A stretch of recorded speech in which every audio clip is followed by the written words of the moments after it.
Hi, I'm Nancy from J&N Travels. We will be posting random videos on anything travel related, so please join us on Miscellaneous Monday videos. And remember, stay young, have fun.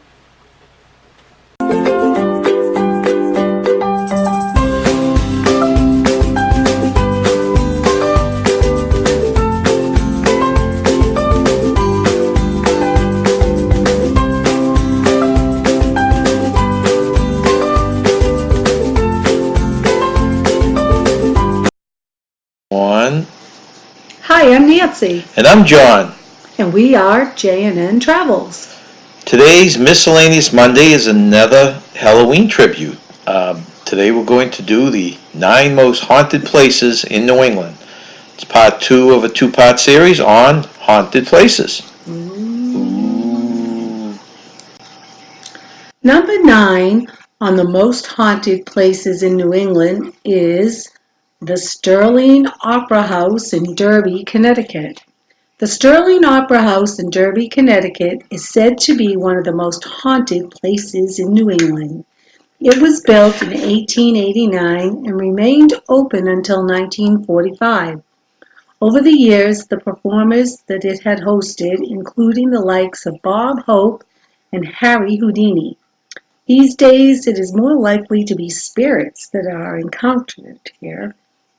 There have been a number of paranormal investigations here over the years, and the evidence gathered during them has included children talking or singing, shadow figures, light anomalies, and the sudden appearance of a child-sized tampering. Although most of the activity seems to center around children, some say that the building is also haunted by the spirit of Charles Sterling, who the building was named for. Number 8 on our list is the College Hall in Montpelier, Vermont. Vermont College of Fine Arts in Montpelier started out life as a seminary in the 1830s before being converted into a college in 1941. The whole college is apparently haunted, but one particular hotspot in College Hall is College Hall, which is allegedly haunted by the spirit of a young girl who was murdered there some time ago. She has been heard playing the pipe organ in the chapel. Number 7 is Dudleytown, Cornwall, Connecticut. Dudleytown is a village that is said to be under a horrible curse. The village was founded in 1738 by the Dudley family, who are the ones who apparently were cursed. All of them died soon after settling into Dudleytown. However, some say that the curse then spread to the rest of the village since the population began to decrease rapidly after the Dudleys had died out. There were a greater than average number of violent deaths, accidents, suicide, and cases of insanity in the small town. The village was completely abandoned in the late 1800s, and now all that remains is the foundations and some ruins. Dudleytown is now owned by the Dock Entry Forest Association, and they really grant access. However, those who have been granted permission to stop by for a visit say that many of the former residents are still there in the form of ghosts. Upon entering the village, visitors often see orbs of light and unexplained shadow figures in the area. There are no birds or animals in the area, which only adds to the creepy feeling here. Number 6 on our list of most haunted New England spots is the Paine House in Coventry, Rhode Island. The Paine House was built back in 1691, and it now houses a museum and local historical society. However, the main reason why so many people flock to the house is that it is famous for being one of the most haunted places in New England. There are several spirits here, but by far the most active is a young girl who had been seen in various rooms. Investigators have managed to catch her voice and have witnessed her moving a rocking chair on command. Number 5 is Blood Cemetery, Hollis, New Hampshire. Pine Hill Cemetery in New Hampshire is well known by the rather gruesome nickname Blood Cemetery. There are over 300 graves in this cemetery, which date back to the 1700s. Over the years, there have been reports of a number of different types of paranormal activity. The nickname probably isn't rooted in what you might first think. It actually comes from the name of the ghost who is believed to be haunting the graveyard, Mr. Abel Blood. There are numerous sightings of Mr. Blood's apparition and other strange ghostly phenomena, but the strangest of all is the claims surrounding Mr. Blood's headstone. There is a hand carved on the headstone with its index finger pointed up towards the heaven. However, local legend states that after dark the headstone changes color and the finger puts downward instead. Ooh, creepy. Number 4 on our list is the Snedeker Demon House in Southington, Connecticut. One of England's claims to fame in terms of paranormal is that it is where known paranormal investigators Ed and Lorraine Warren are from. The couple both came from Connecticut, and this is also where they founded the New England Society of Psychic Research. Connecticut is also the home of one of their famous cases, the Snedeker Demon House.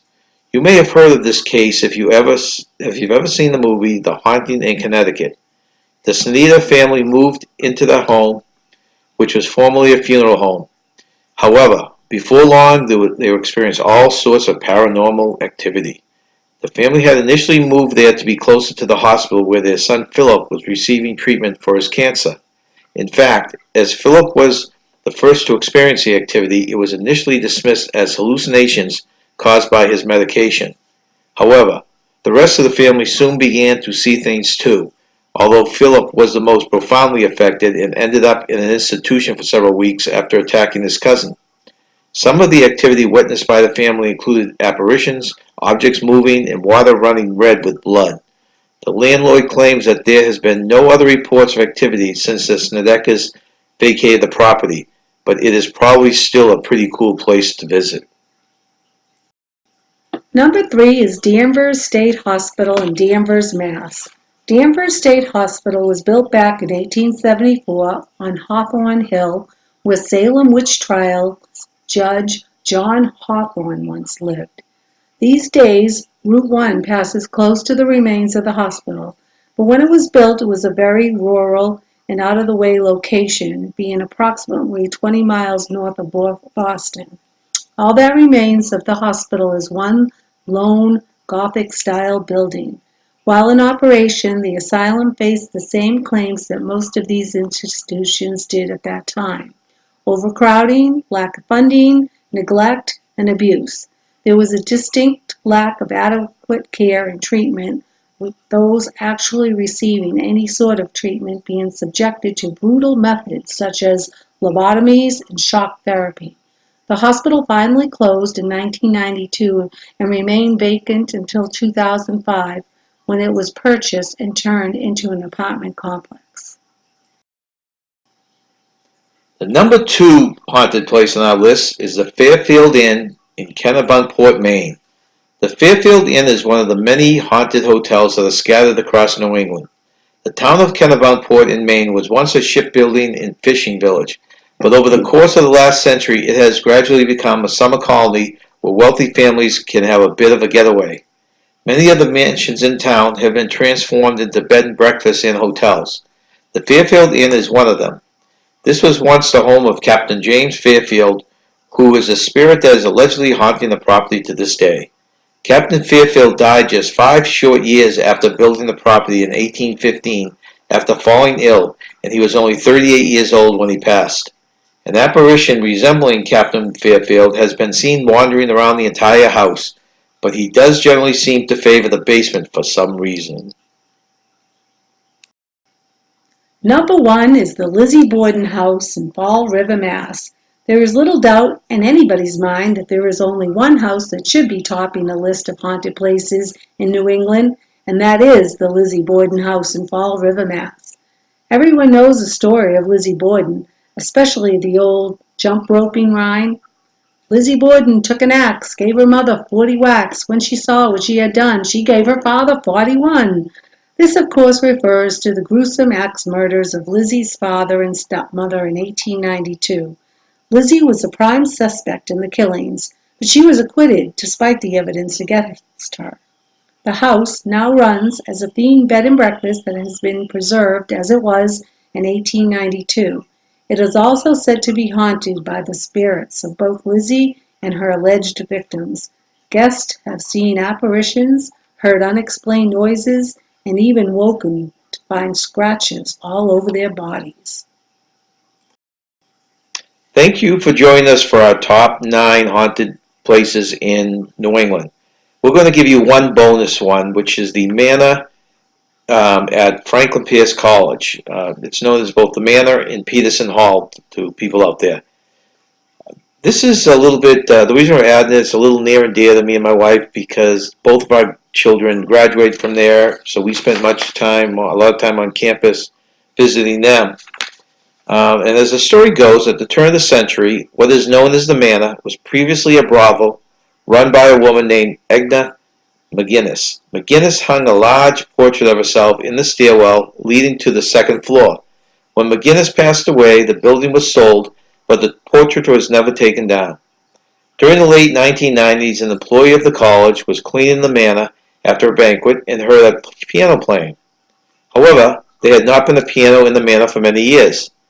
The employee went searching for the noise and didn't come across anything unusual until she walked by a stairwell and saw the apparition of a woman holding a baby in her right hand walking down the stairs. The woman was wearing a glowing dress and humming.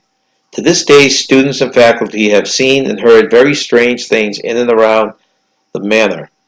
Some say McGinnis can be seen looking out the second-story window towards Pearly Pond. For any of you that are interested, none of my family has ever seen the ghost, even though we all would like to see the ghost, and maybe someday we will see the ghost. Well, thank you for joining us. Please subscribe and ring the bell below. And remember, stay young and have fun. Happy hauntings!